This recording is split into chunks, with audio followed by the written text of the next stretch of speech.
Hammaga assalomu alaykum do'stlar, xayrli kun. Men kanalimda sizlarga unit ekonomika bo'yicha bir video tayyorlab beraman deb aytgan edim. Mana bugun shu videoni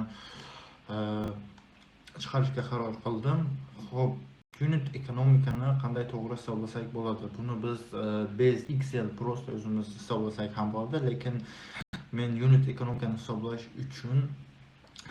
ya'ni oson bo'lishi uchun o'zim tablitsa tayyorlab qo'yganman. Bu tablitsaga formulalar kiritilgan, ya'ni fulfillment, себестоимость, cena, komissiya, gabaritlarni hisoblash uchun, logistikani hisoblash uchun, logistikani to'g'ri hisoblash uchun, xo'p, nalogni hisoblash uchun siz qancha foyda olyapsiz, marjinalnost, rentabelnost, pribыль на партию, hammasini hisoblash uchun men sizlarga готовый formulalar bilan Excelda tablitsa tayyorlab qo'yganman.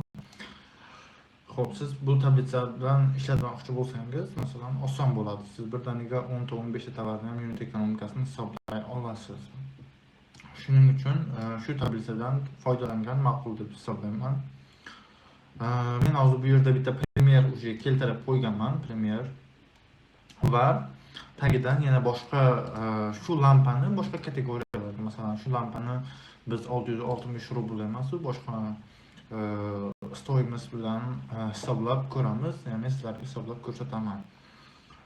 Xo'p, masalan, biz lampa sotmoqchimiz, Ozon yoki Wildberriesda yoki bironta marketplace bo'yichadir.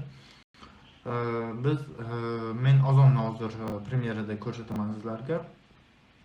Va bu tovarni qanday qilib hisoblasak bo'ladi? Misolga lampa. Apparently shu lampani biz 660 rubldan oldik. 660 rubldan sotib olyapmiz. 1000 ta emas, bu safar biz 500 ta sotib olamiz. 500 dona lampa 660 rubldan sotib oldik. Bu yerda o'zi avtomatik hisoblab chiqardi. Ana shu ko'k polyalar, yashil polyalar, xo'p, avtomatik hisoblab chiqaradigan. Bu yerda formulalar o'sha yozilgan. 660 tani 660 rubldan 500 dona sotib oldik. 330 ming rublga. Endi biz buni fulfillmentini hisoblashimiz kerak. Проверка, упаковка, markirovka hammasi bir dona uchun, bir dona tovar uchun qancha upakovka, markirovkaga, fulfillmentga sarflanadi. Misolga bu yerda 20 rubldan yozilganda biz 30 rubldan hisoblaymiz. 30 rubldan, xo'p, 30 rubldan yozsak formulaga avtomatik kirib bizga tovar 660 dan edi. 30 rubldan bunga ketdi 690 rubldan tushyapti o'sha tovar. Va общий tovar bizga 345 ming rublga tushyapti. Hisoblab chiqaryapti avtomatik. Va biz yana 2% brakka chiqarib olamiz, chunki braklar ham bo'lishi mumkin, boshqa bo'lishi mumkin. 703 rubldan chiqyapti o'sha tovar bizga. Xo'p. Transportning расходи 10 ming rubl emas, bunga endi 8 ming rubl deb yozamiz. Bizga 719 rubldan tushyapti hozir tovar. Bir dona tovar 660 rubldan sotib oldik. Fulfillmentga, brakka, transportirovkaga расходlarni hisoblagandik. Bir donasi bizga 719 rubl 20 kopeykadan tushyapti va общий partiya 359.600 rubl bo'ldi. Дальше цена и комиссия. Cena продажи biz 2500 dan bu yerda hisoblagandik. Keling sizlar bilan 2600 rubldan hisoblaymiz. 2600 rubldan sotmoqchi biz lampani misolga va komissiya arzon. O'zingizni komissiyangizni ko'rasiz kirib, saytidan, afisani saytidan 18% deylik. Misolga komissiyasiz 2600 rubl sotsangiz, komissiya 18% bo'lsa, 468 rubl azonga to'laysiz. Комиссия, вознаграждение Озон deyiladi yana bu.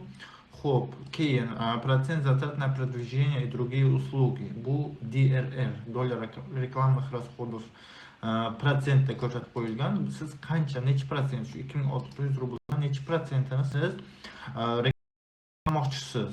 Keling biz masalan 7% emas, 10% deb hisoblaylik. Demak, biz 260 rubl reklamaga sarflaymiz bitta tovar uchun. Keyin dальше 39 rubl avtomatik 260 rubl 2600 rubl kiritganda acquiring 39 rubl 1,5% deb hisoblaganman bu yerda kiritib qo'yilgan o'sha avtomatik. Dальше bizda gabarit bor. Gabaritlarni обязательно to'g'ri yozishga harakat qiling, chunki buning uchun shtraf kelishi mumkin sizga agar xato yozsangiz. gabaritlarni ham litrini tayyor qilib sizga chiqazib beradi avtomatiski. Formulalarni kiritib qo'yganmiz. Дальше logistika со склада до PVZ. Xo'p, FBO bilan ishlaymiz biz. FBS bilan bo'lsa FBS yozasiz. Bu yerga keyin FBS ni обработкасini sizga qancha tushadigan bo'lsa, shuni to'ldirasiz. Biz FBO bilan sizlarga hisoblab ko'rsataman. Tarif 93 rubl. Mana bu yerda ссылка bor. Agar siz o'zingiz tarifingizni ko'rmoqchi bo'lsangiz, mana shu ссылкаga o'tib tarifingizni ko'rishingiz mumkin. Indeks lokalizatsiya, допустим, 65-74% deb hisoblasak, примерно. Стоимость доставки до сортировочного центра 93 rubl.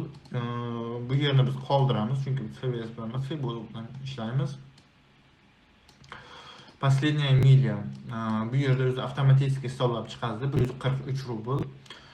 Nima uchun 143 rubl? Последняя milyani ham qanday hisoblashini mana shu yerda ссылка bor, ссылкаdan ko'rishingiz mumkin. Bu общий tovarni stoимостidan 5% последняя milya uchun ketadi. Bu yerda avtomatik hisoblanadi. Xo'p, итоги доставка logistika biz 236 rubl dostavka uchun hozir to'lab beryapmiz Azonga. FBO bilan ishlasak agar. Logistika возвратda, masalan, boradi tovaringiz yoqmaydi yoki birak chiqadi yoki boshqa chiqadi. Shunga biz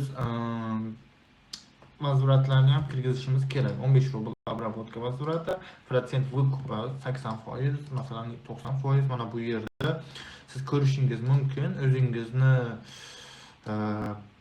kategoriyangizda necha foiz procent vыкупа bo'lyapti. Xo'p. Hayda, do'stim, biz 90% deb yozamiz. O'zi 274 rubl chiqazib berdi. Agar 80% yozsak, boshqa chiqazib berar edi. 322 rubl. Demak, 90% yozdik. 274 rubl chiqazib berdi logistika итог.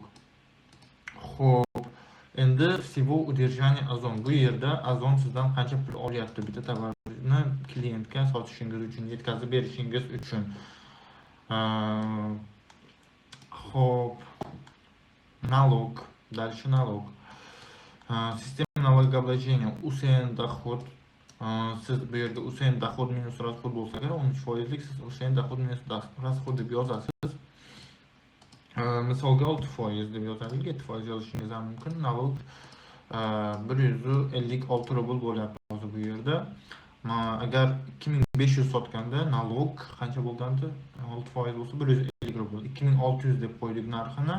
Налог bizda hozir 156 rubl bo'ldi va окончательный финансовый показательlarni ham avtomatik o'zi chiqazib berdi. Masalan, всего затрат на одного штука товара 1916 rubl siz bir dona tovar sotish uchun расход qilyapsiz va прибыль на единицу товара.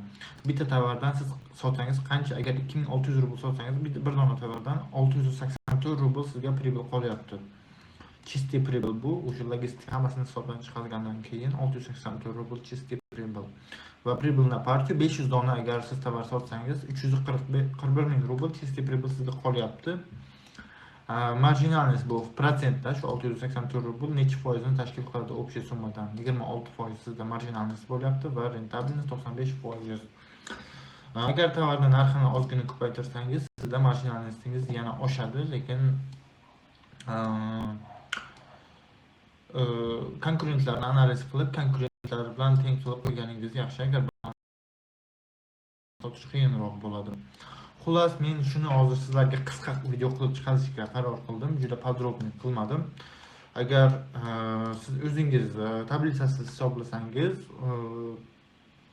ko'proq vaqtingiz ketib qoladi. Tablisa bilan oson, tez hisoblashingiz mumkin. Xo'p, sog' bo'lasiz. Xayr.